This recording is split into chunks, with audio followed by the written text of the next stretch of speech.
आदरणीय प्रधानमंत्री जी नमस्कार। आज हम रोजगार मेले की एक और नई कड़ी की शुरुआत करने जा रहे हैं। एक बार फिर 51,000 से अधिक युवा अपने नियुक्ति पत्र पाकर सरकार के विभिन्न मंत्रालयों और विभागों में अपनी सेवाओं से विकसित भारत की यात्रा को मजबूती देंगे। इस कार्यक्रम को आरंभ करने के लिए सर्वप्रथम मैं माननीय राज्य मंत्री डॉक्टर जितेंद्र सिंह जी से अनुरोध करती हूं कि वे अपना स्वागत संबोधन दें। परम आदरणीय प्रधानमंत्री जी, अपने बहुमूल्य समय में से कुछ एक क्षण निकालकर आपने हमारे बीच रह करके हमारी हौसला अफजाई की है। आपका बहुत बहुत आभार। 22 अक्टूबर सन 2023 को आपके द्वारा प्रारंभ किए गए रोजगार मेले के इस क्रम में आज हम 19वां अंक लेकर के उपस्थित हैं। यदि अभी तक हुए 19 रोजगार मेला के कार्यक्रमों का आकलन किया जाए तो समझ में आता है कि रोजगार मेला के इस क्रम के परिणाम स्वरूप जहां एक और नियुक्ति सरकारी नौकरियों में होने वाली नियुक्तियों में संख्या में वृद्धि हुई है, वहां साथ ही साथ नियुक्ति प्रणाली में पारदर्शिता भी आई है। और इतना ही नहीं, साथ ही साथ जो नियुक्ति प्रक्रिया है उसमें भी टाइमलाइन अथवा समय सीमा का अनुशासन बढ़ा है। और सबसे बड़ी बात यह कि उम्मीदवारों का नियुक्ति प्रणाली में विश्वास भी बढ़ा है। साथ ही साथ ये भी देखा गया कि रोजगार मेला के माध्यम से नियुक्त होने वाले उम्मीदवारों का मेरिट भी श्रेष्ठ रहा है। ये सब इसलिए संभव हुआ कि प्रधानमंत्री जी आपके नेतृत्व में गत कुछ वर्षों में और 2024 के बाद रिक्रूटमेंट प्रोसेसेस में अनेकों रिफॉर्म्स लाए गए हैं। आपने लाल किले से आह्वान किया था, इंटरव्यू की प्रथा समाप्त कर दी गई, भेदभाव और पक्षपात की शिकायतें जाती रही। स्टाफ सिलेक्शन कमीशन ने भी अनेकों रिफॉर्म्स लाए हैं, जिसके परिणाम स्वरूप रिक्रूटमेंट साइकिल की अवधि में या अवधि काल में औसतन 15 महीने से घटकर अब 8 महीने हो गया। अब परीक्षा हिंदी और अंग्रेजी के अतिरिक्त 13 क्षेत्रीय भाषाओं में भी हो रही है। उम्मीदवार के लिए फिजिकल डोजियर की जगह इलेक्ट्रॉनिक डोजियर उपलब्ध करवाया जा रहा है और एसएससी पोर्टल पर लॉग होकर के उम्मीदवार अपने एग्जामिनेशन सेंटर का इंतखाब भी कर सकता है। परीक्षा के फौरन बाद आंसर की उपलब्ध करवाई जाती है और यदि किसी उम्मीदवार को कोई शिकायत हो या शंका हो तो वो अपनी ग्रीवेंस भी दर्ज कर सकता है। और अभी हाल ही में स्टाफ सिलेक्शन कमीशन ने एक और इनोवेटिव प्रोसेस प्रारंभ किया है और इस प्रैक्टिस का नाम है स्लाइडिंग मैकेनिज्म। अर्थात यदि कोई उम्मीदवार किसी कारणवश इम्तिहान में अपीयर नहीं हो पाता तो उसकी वैकेंसी खाली ना जाए, इसलिए अगले उम्मीदवार को भी मौका दिया जा सकता है। इसी तरह यूपीएससी ने unified one time registration system integrated with Aadhaar and DigiLocker को इंट्रोड्यूस किया है। दिव्यांग उम्मीदवारों को सेंटर ऑफ चॉइस की सुविधा प्रदान की गई है। प्रोविजनल आंसर की वेबसाइट पर चढ़ा दी जाती है और अभी पिछले ही साल प्रतिभा सेतु यानी वो उम्मीदवार जो सभी परीक्षाओं में उत्तीर्ण होने के बावजूद भी आखिर में किसी कारण सफल नहीं हो पाते, उनका प्रोफाइल इस पोर्टल पर दर्ज कर दिया जाता है ताकि पोटेंशियल एम्प्लॉयर्स उनको एंगेज कर सके। नियुक्ति के बाद अपनी जिम्मेवारी हेतु अपने आप को शिक्षित प्रशिक्षित करने के लिए मिशन कर्मयोगी प्रारंभ किया गया है, जो अब एक ग्लोबल सक्सेस स्टोरी का रूप धारण कर चुका है। इस मिशन कर्मयोगी के अंतर्गत आई गॉट प्लेटफॉर्म पर अभी तक 1,64,00,000 उम्मीदवार रजिस्टर हो चुके हैं और 4,776 से अधिक कोर्सेज उपलब्ध हैं। आज भी आपके द्वारा नियुक्ति पत्र प्राप्त करते ही प्रत्येक उम्मीदवार को साथ ही साथ मिशन कर्मयोगी प्रारंभ का विकल्प भी प्रदान कर दिया जाएगा। आपके रोजगार मेला के इस प्रयोग से प्रेरित होकर के अनेकों राज्य सरकारों ने भी प्रांतीय स्तर की नियुक्तियों के लिए इस प्रकार के रोजगार मेला का क्रम प्रारंभ किया है। उत्तर प्रदेश, राजस्थान, बिहार, असम, महाराष्ट्र, गुजरात, उत्तराखंड, उड़ीसा, हरियाणा, मध्य प्रदेश, त्रिपुरा इत्यादि राज्यों में अभी तक हुए रोजगार मेला के माध्यम से 5.5-6 लाख से अधिक नियुक्तियां की गई हैं। इसका नतीजा ये भी हुआ है प्रधानमंत्री जी कि देश भर में युवाओं में एस्पिरेशनल सर्ज देखने को मिल रहा है। अब बहुत सारे नौजवान सरकारी नौकरी के बाहर के विकल्पों की तरफ भी रुझान करने लगे हैं। उदाहरण के तौर पर स्टार्टअप्स की संख्या 2,26,719 तक पहुंच गई है और इन स्टार्टअप्स के माध्यम से जनरेट होने वाले जॉब्स की संख्या 23 से 24 लाख, पेटेंट्स की संख्या 1,10,000 से अधिक। हम तीसरे दर्जे पर खड़े हैं जहां तक स्टार्टअप्स का ताल्लुक है और छठे दर्जे पर खड़े हैं दुनिया में जहां तक पेटेंट्स का ताल्लुक है। और महत्वपूर्ण बात यह कि इसमें से 55% से अधिक पेटेंट रिजाइडिंग इंडियंस के हैं, यहीं पले बले, यहीं उनका शिक्षण प्रशिक्षण हुआ, यहीं शोध किया और यहीं से पेटेंट दर्ज करवाया। आज भी इस समय देश के 47 भिन्न भिन्न स्थानों पर इस प्रकार का आयोजन किया जा रहा है। पहले की तरह आज भी आपके द्वारा बटन दबाते ही 50,000 से अधिक नियुक्ति पत्र एक साथ जारी कर दिए जाएंगे, जिनमें से 50% से अधिक रेल विभाग से ताल्लुक रखते हैं, जो इस बात की भी निशानदही करता है कि किस तेज रफ्तार से मुल्क में आज रेल का विस्तार हो रहा है, खासतौर उन इलाकों में जहां कभी किसी ने कल्पना न की थी। अभी पिछले ही साल आपने दरियाए चन्हाब पर दुनिया के सबसे ऊंचे रेल पुल का लोकार्पण किया और कश्मीर घाटी को जाने वाली वंदे भारत की फ्लैगिंग ऑफ भी की। अंत में केवल इतना कहना है कि आज जबकि हर एक योजना की कल्पना विकसित भारत के लक्ष्य को मद्देनजर रख करके की जाती है, तो ऐसे में ये युवा जब आपके हाथों से नियुक्ति पत्र प्राप्त करेंगे तो साथ ही साथ उन्हें सन 2047 के भारत के निर्माण की जिम्मेवारी भी सौंपी जाएगी। परमात्मा उनको सामर्थ्य दे, उनको क्षमता दे। इसी कामना के साथ एक बार पुनः आपका बहुत बहुत धन्यवाद। धन्यवाद माननीय मंत्री जी। आज पूरा विश्व तेजी से विकसित होते भारत की ओर उम्मीद और गौरव से देख रहा है। आज का ये रोजगार मेला भारत की विकास यात्रा में युवाओं के विशाल योगदान का संदेश लेकर आया है। इस अवसर पर प्रस्तुत है एक लघु फिल्म।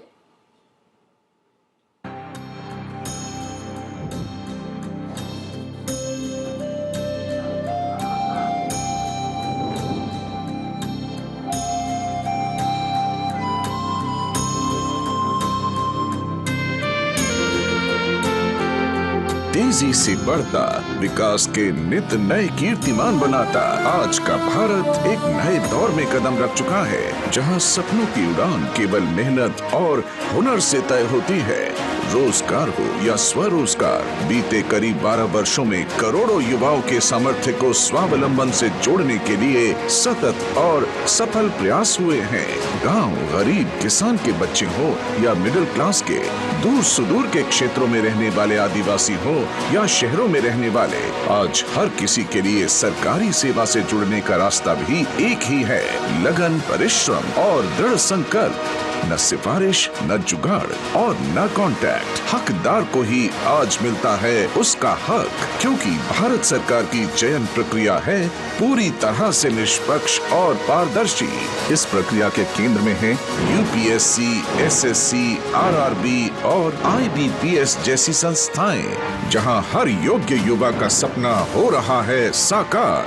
इन चयनित युवाओं को राष्ट्र सेवा से जुड़ने का अवसर प्रदान करता है रोजगार मेला, जहां अपॉइंटमेंट लेटर पाकर ये युवा परिवार, समाज और राष्ट्र का बढ़ाते हैं मान। रोजगार मेला एक इंस्टीट्यूशन बन गया है। इसके जरिए लाखों युवाओं को सरकार के अलग अलग विभागों में नियुक्ति पत्र मिल चुके हैं।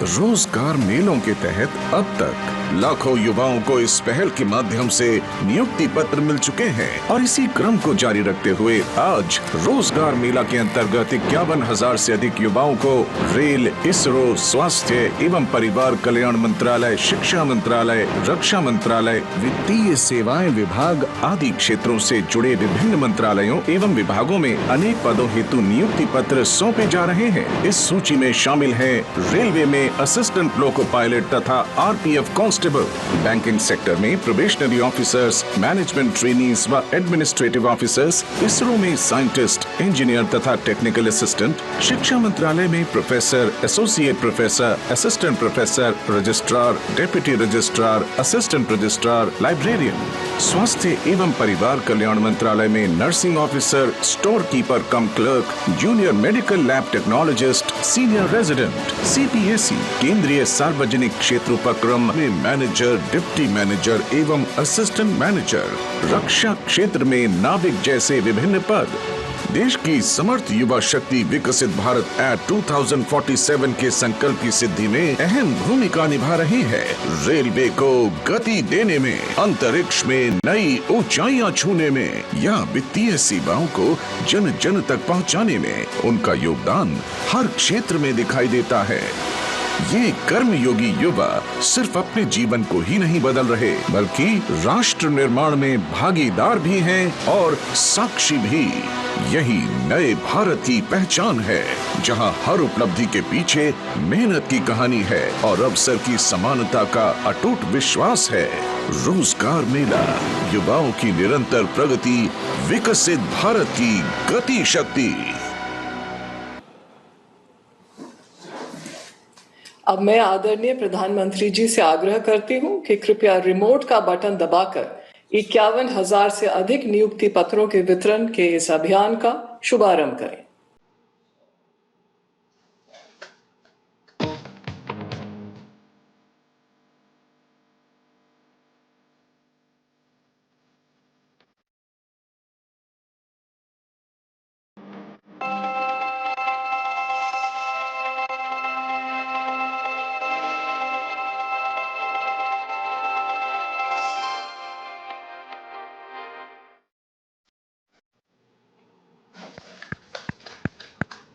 मैं आदरणीय प्रधानमंत्री जी से आग्रह करती हूं कि रोजगार मेले के इस अवसर पर अपने आशीर्वचनों से हम सबको अनुग्रहित करें।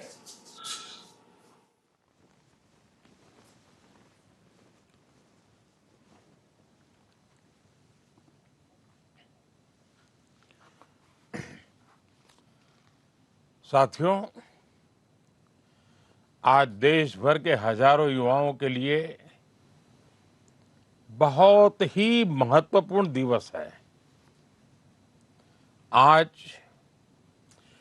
51,000 से ज्यादा युवाओं को सरकारी नौकरी का नियुक्ति पत्र मिला है। आज आप सभी देश की विकास यात्रा में अहम भागीदार बन रहे हैं, जिम्मेवार भागीदार बन रहे हैं। Railway, banking, defence, health, education और दूसरे कई क्षेत्रों में आप सभी नई जिम्मेदारियां संभालने जा रहे हैं। आने वाले वर्षों में विकसित भारत के संकल्प को सिद्ध करने में आप सभी महत्वपूर्ण भूमिका निभाने वाले हैं। साथियों, यहां तक पहुंचने के लिए आप सभी ने लंबी तैयारी और कड़ा परिश्रम जरूर किया होगा। इस उपलब्धि के लिए मैं आपको भी और आपके परिवारजनों को भी बहुत बहुत बधाई देता हूं। आपको यहां तक पहुंचाने में आपके माता पिता और परिवार का योगदान कम नहीं होता है, लेकिन इतना भी सही है कि जैसे परिवार का योगदान होता है, समाज का भी बहुत बड़ा योगदान होता है हमें यहां पहुंचाने के लिए। हम सिर्फ अपने कारण नहीं पहुंचते, सिर्फ अपने परिवार के कारण नहीं पहुंचते। इस विशाल देश के 140 करोड़ नागरिकों के योगदान का भी बहुत बड़ा महत्व होता है। और इसलिए हमारा दायित्व खुद के प्रति, खुद के परिवार प्रति, वैसे ही संपूर्ण समाज के प्रति भी रहता है। और मुझे विश्वास है कि इन सभी कामों के लिए आप अपने आप को और अधिक योग्य बनाएंगे। मैं आपको बहुत शुभकामनाएं देता हूं। साथियों, आप सबको पता है, अभी 2 दिन पहले ही मैं 5 देशों की यात्रा कर करके लौटा हूं। कहने को तो ये सिर्फ 5 देशों की यात्रा थी, लेकिन इस दौरान मेरी दर्जनों देशों की बड़ी बड़ी कंपनियों के लीडर से बातें हुई, विस्तार से चर्चा हुई, मुलाकात हुई।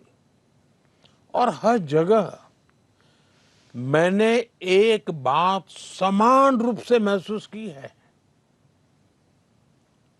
दुनिया भारत के युवाओं और भारत की टेक्नोलॉजिकल प्रोग्रेस को लेकर बहुत उत्साहित है। आज दुनिया भारत की विकास यात्रा का हिस्सा बनना चाहती है। भारत भी दुनिया के अलग अलग देशों के साथ पार्टनरशिप कर रहा है। इसका उद्देश्य यही है कि भारत के युवाओं को अवसर मिले, रोजगार मिले, उनका सामर्थ्य खिल उठे।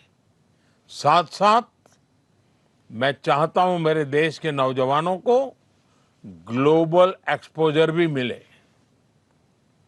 इस यात्रा के दौरान, अब जैसे नेदरलैंड की मैं बात करूं, तो नेदरलैंड्स के साथ सेमीकंडक्टर्स, वाटर, एग्रीकल्चर और एडवांस मैन्युफैक्चरिंग पर चर्चा हुई।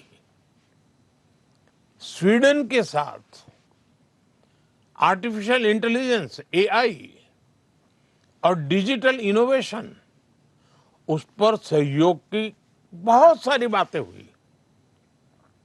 नॉर्वे के साथ ग्रीन टेक्नोलॉजी और मैरीटाइम कोऑपरेशन की बात आगे बढ़ी है। यूएई के साथ स्ट्रेटेजिक एनर्जी और टेक्नोलॉजी पार्टनरशिप पर महत्वपूर्ण समझौते हुए। इटली के साथ defence, critical minerals, science and technology ऐसे अत्यंत महत्वपूर्ण क्षेत्रों में पार्टनरशिप्स पर एग्रीमेंट हुए। साथियों, इन सारे एग्रीमेंट्स का सीधा लाभ भारत के युवाओं को मिलने वाला है। और आपने देखा होगा कि सारे विषय एक उज्जवल, समर्थ भारत के भविष्य की गारंटी लेकर के आते हैं।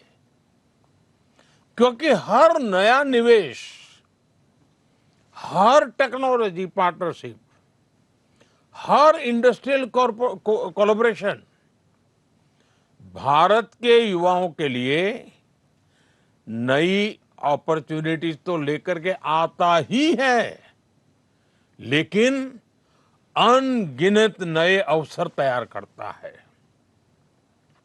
मेरे नौजवान साथियों, हमें याद रखना है, ये वो सेक्टर्स हैं जिनमें आने वाला इन्वेस्टमेंट और पार्टनरशिप आने वाले 3-4 दशक की ग्लोबल ग्रोथ को ये शेप करने वाली इंडस्ट्री तैयार करेगी। और निश्चित तौर पर भारत के युवाओं की इसमें बहुत बड़ी भूमिका होगी। साथियों, भारत किस तरह दुनिया का एक भरोसेमंद सप्लाई चेन पार्टनर बन रहा है, इसका मैं आपको एक उदाहरण देता हूं। जैसे नेदरलैंड्स की सेमीकंडक्टर कंपनी, आप में से बहुत लोग इस नाम से परिचित होंगे, एएसएमएल। एएसएमएल के साथ भारत की टाटा कंपनी का एग्रीमेंट है। भारत दुनिया के कुछ ही देशों में से एक है जिसके साथ इस कंपनी ने समझौता किया है। एएसएमएल टाटा इलेक्ट्रॉनिक्स के बीच ये अकेला समझौता ही भारत में रोजगार के अनगिनत नए मौके बनाएगा और भारत को एक नेक्स्ट जनरेशन टेक्नोलॉजी में प्रवेश द्वार खोल देगा। ऐसे ही स्वीडन के साथ टेक्नोलॉजी और एआई पार्टनरशिप्स, यूएई का साथ सुपर कंप्यूटिंग कोऑपरेशन भारत की टेक्नोलॉजी क्षमता को बहुत मजबूत करने वाले हैं। इन एग्रीमेंट से युवाओं के लिए नए अवसर तो होंगे ही होंगे। साथियों, आज clean energy, critical minerals, green hydrogen और सस्टेनेबल मैन्युफैक्चरिंग से जुड़े सेक्टर्स भी बहुत तेजी से ग्रो कर रहे हैं, आगे बढ़ रहे हैं। इनसे जुड़ी पार्टनरशिप एक नई इकोनॉमी के न्यू अपॉर्चुनिटीज के दरवाजे खोल रही है। स्वीडन, नॉर्वे और इटली जैसे देशों के साथ ग्रीन ट्रांजिशन और सस्टेनेबल टेक्नोलॉजी में भी सहयोग बढ़ रहा है।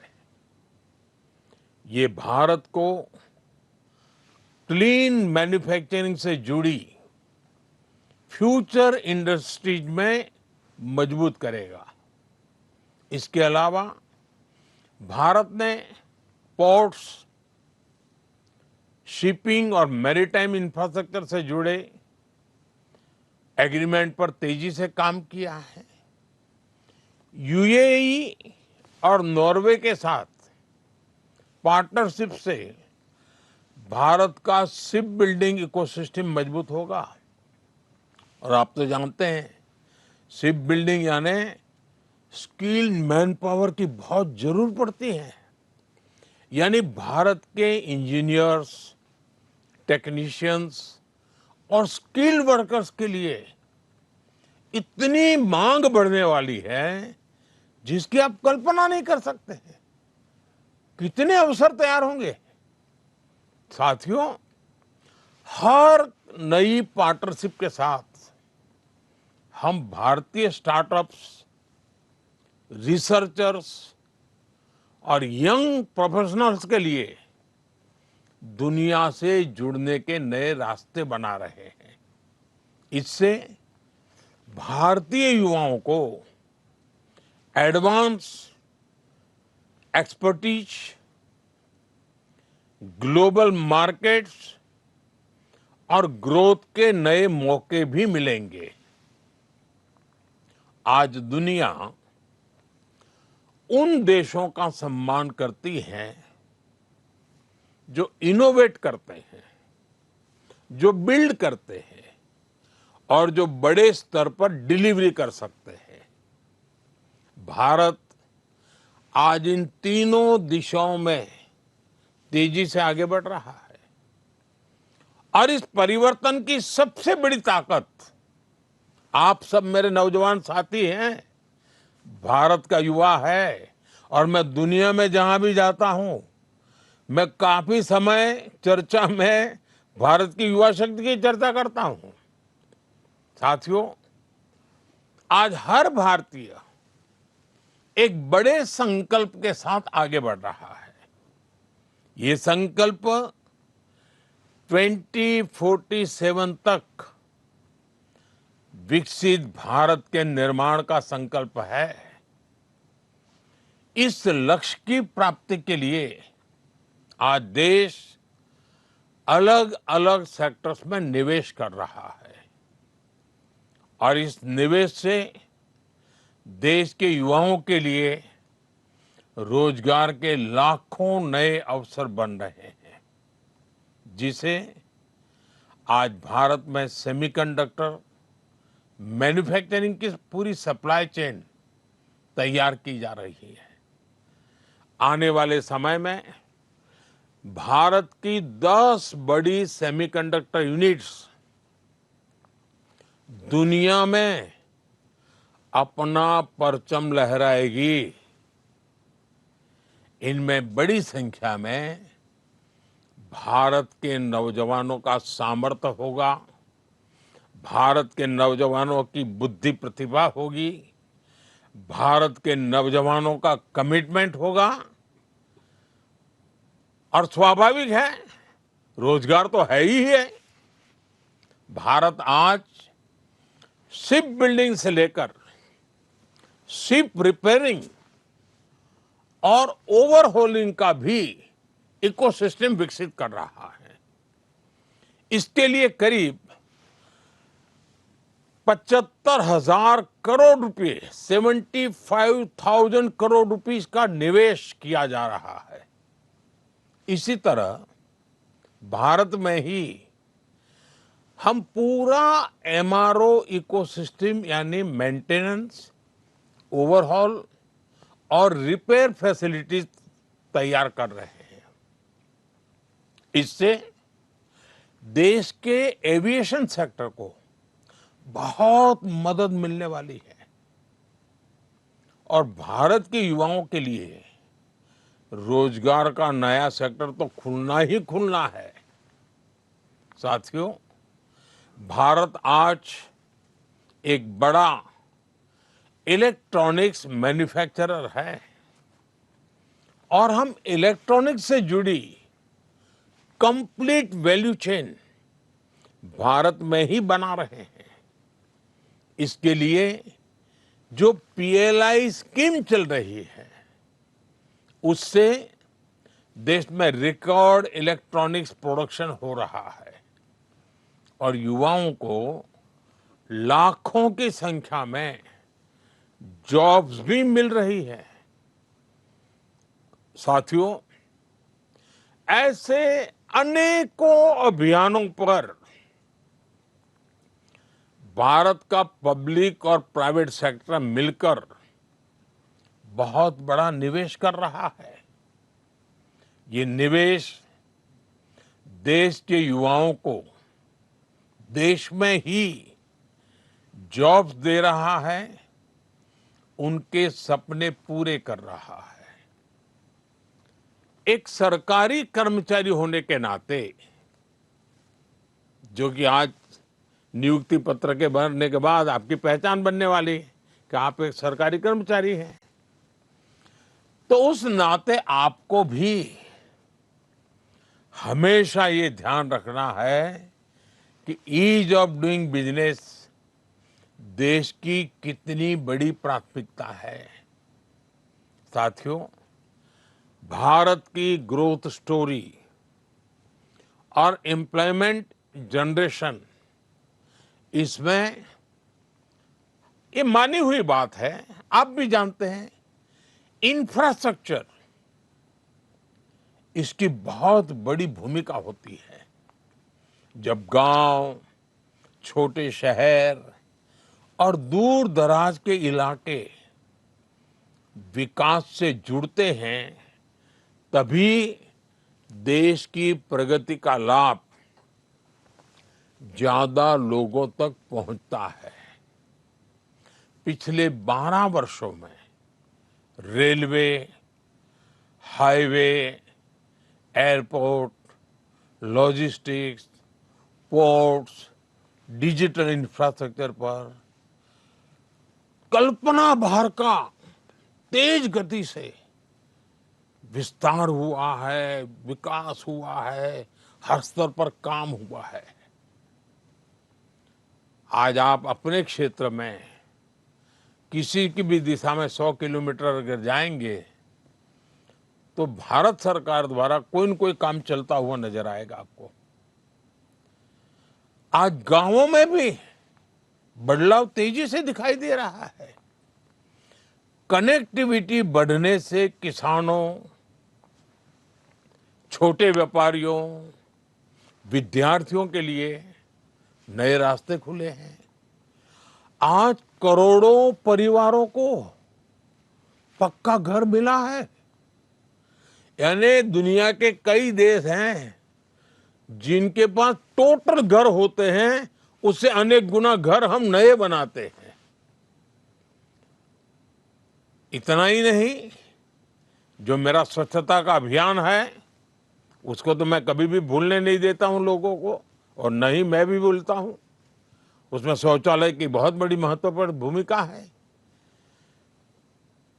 हम उस पर भी बल दे रहे हैं। करोड़ों घरों तक आज बिजली पहुंची है।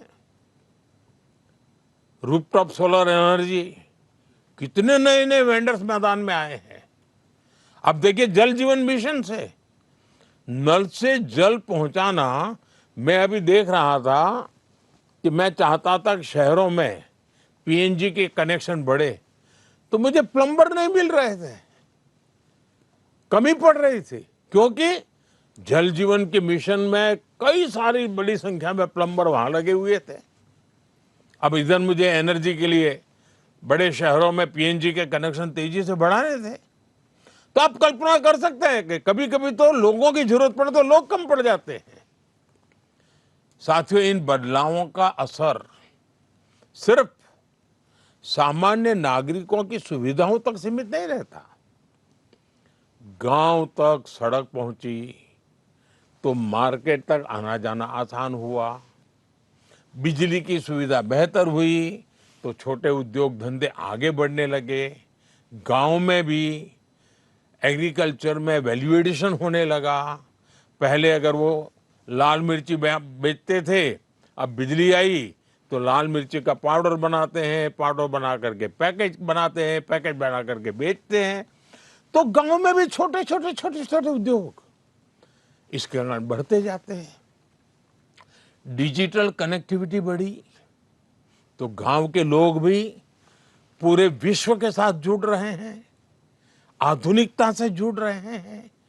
शहर और गांव का फर्क मिटता चला जा रहा है और इससे अर्थव्यवस्था की गति तेज हुई है। और इन सब का पॉजिटिव प्रभाव देश के नौजवानों के उज्जवल भविष्य की गारंटी बन जाता है। रोजगार तो निर्माण होते ही होते हैं, लेकिन राष्ट्र भी एक नए स्वाभिमान के साथ आगे बढ़ जाता है। लाखों लोगों को नए मौके भी मिल जाते हैं। साथियों, आज भारत के युवा के पास जिस तरह से आगे बढ़ने के, अपने सपने पूरा करने के मौके हैं, ऐसा अवसर पहले नहीं मिला है। मैं किसी का दोष नहीं कर रहा हूं, लेकिन हकीकत है कि आज बहुत तेज गति से सब हो रहा है, विशाल फलक पे हो रहा है, विविधताओं से भरा हो रहा है।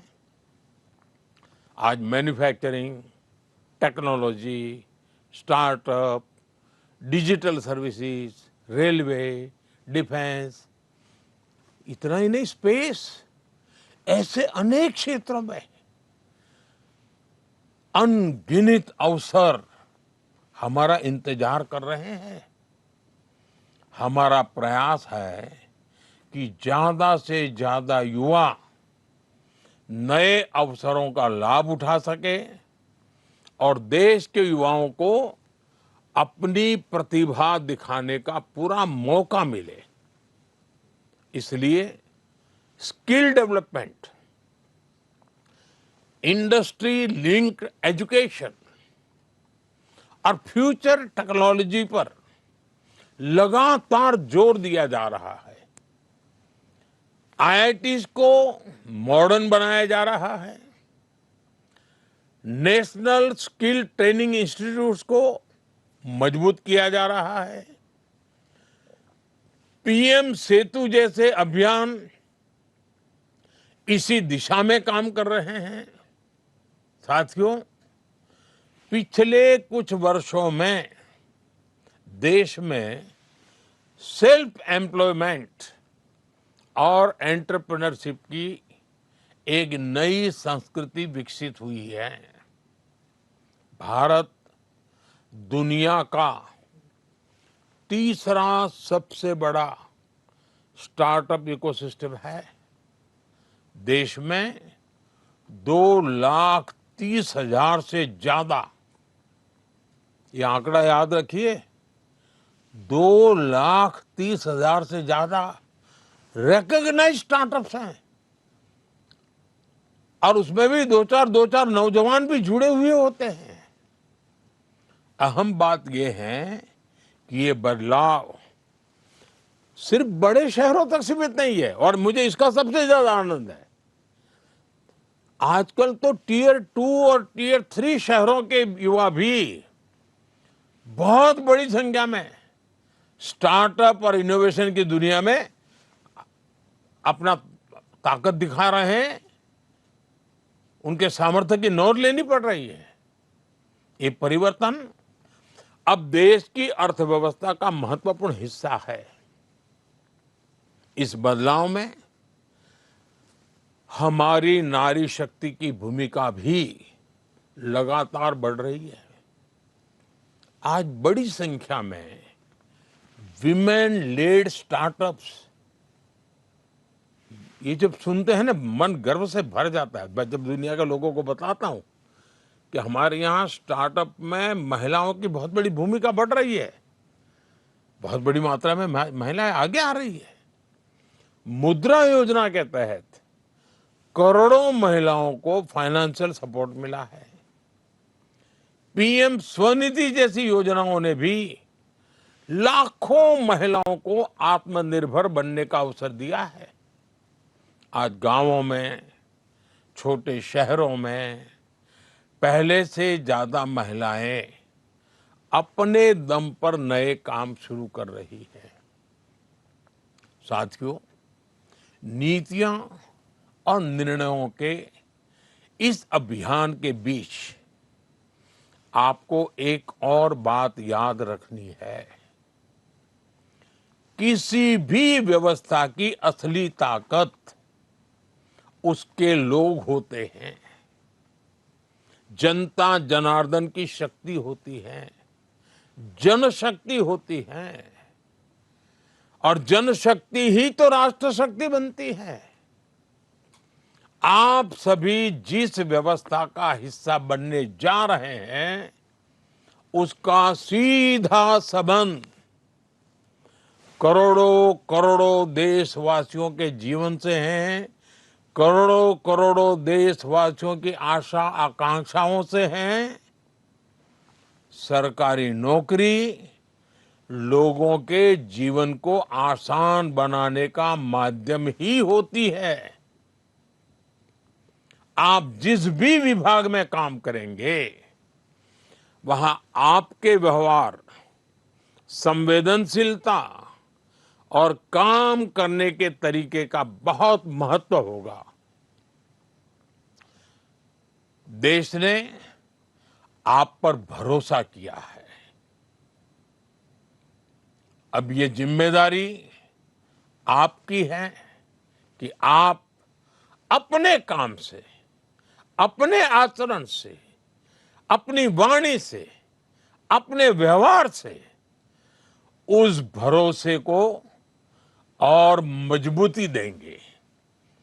देशवासियों के हृदय में एक नया विश्वास भर जाएगा। आपको मिलते ही वो नई आशा के साथ आगे बढ़ेगा। इसलिए हर युवा कर्मयोगी अपने काम को जिम्मेदारी की तरह देखें और मेरे लिए तो आप बहुत कुछ हैं। पहले जमाने में हम सुनते थे ना,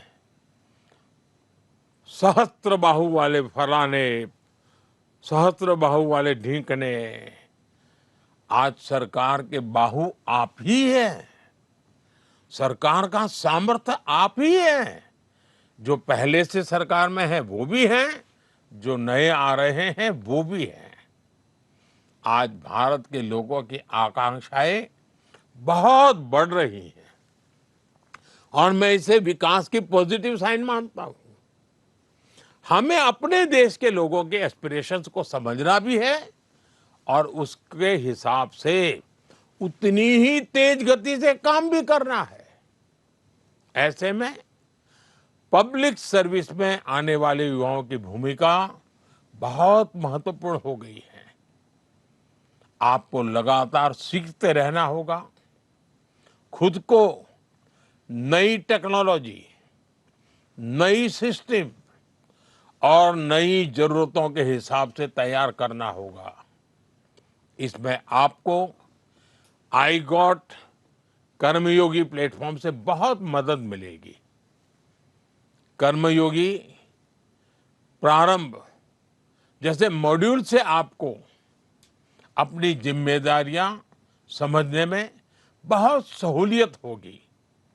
मेरा आपसे आग्रह है कि इसका ज्यादा से ज्यादा लाभ उठाएं।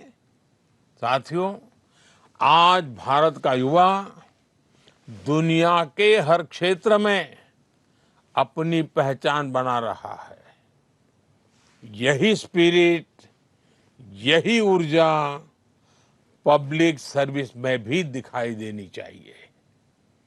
विकसित भारत ऐसे ही युवाओं के प्रयास से बनेगा जो अपने काम को देश सेवा का माध्यम मानते हैं, जन सेवा का माध्यम मानते हैं।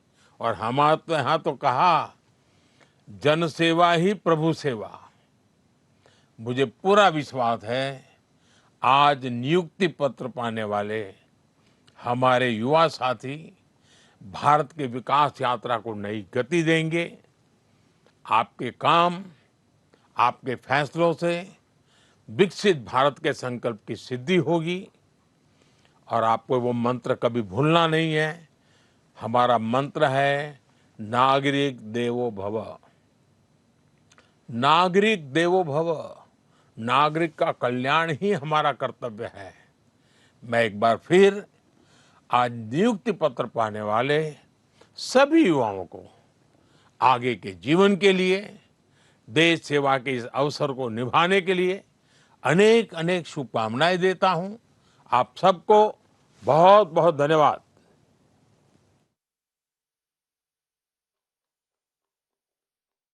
এবিপি আনন্দ এগিয়ে থাকে, এগিয়ে রাখে।